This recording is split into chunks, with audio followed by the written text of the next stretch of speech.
سلام دوستان، امیدوارم از این ویدیو خوشتون بیاد.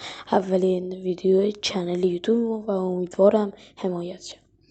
میخوام امروز اولین ویدیومون راجع به اینه که چجوری در حال برنامه یوتیوب و تیک تاک و اینستاگرام گوشی رو از راه دور کنترل کنیم.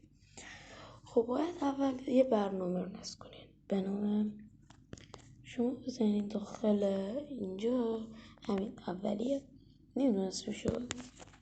بعد این که نصب کرد وارد برنامه میشین. بعدش اینا مثلا نوتیفیکیشن کامرا، بعد اینم فعال کنی. آخری من میخوام قشنگ بهتون نشون بدم. وارد ستینگتون که شدین یه بخشی داره اسمارت اسیست، مثلا هوشمند، اسمارت میشه هوشمند. و وارد این میشین و این همون اسم برنامه رو فعال میکنی. اوکی که زدید وارد برنامه میشیم. بعد yes I am ready رو میزنید و اینجا باید بیای بیرون. کلا بیای بیرون دوره وارد برنامه میشیم.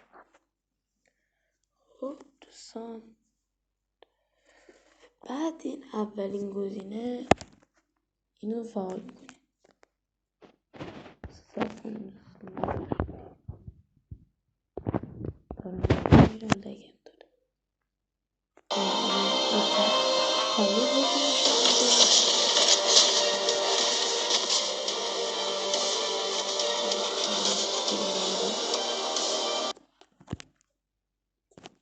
میزنیم. خب این الان روشن شد. رو صفحه الان یه چیزایی میاد، مثلا کدوم برنامه میخوای. من برنامه یوتیوب میخوام. وارد یوتیوب شدیم. حالا گوشی گذاشتم اونجا، نمیتونم خودم فیلم بیارم.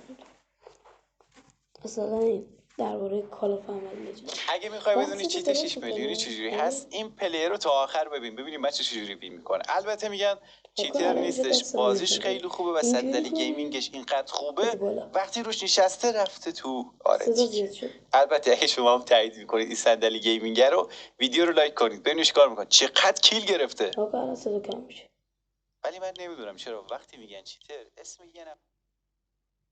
یه صدا کم شد دوستان. حالا صدا رو زیاد کنم. واسه مادرش 100 تا شرف داشت واسه اینکه بره چیت بزنه که بقیه بگن آره بازیش خوبه. البته کسی به چیتر نمیگه بازیش خوبه، ته بی شرفیه. اگه میخوای بدونی چیت 6 میلیونی چجوری هست، این پلیر رو تا آخر ببینیم بچه چجوری. داداشم مبینا خدابنده کامنت گذاشته نوشته که داش من برات یه چاشم اگه جرأت داری برو با خواهرت دوئل بزن و اگه باختی باید یه اکانت بهتر از اکانت خودت براش بخری و بهش جایزه بدی.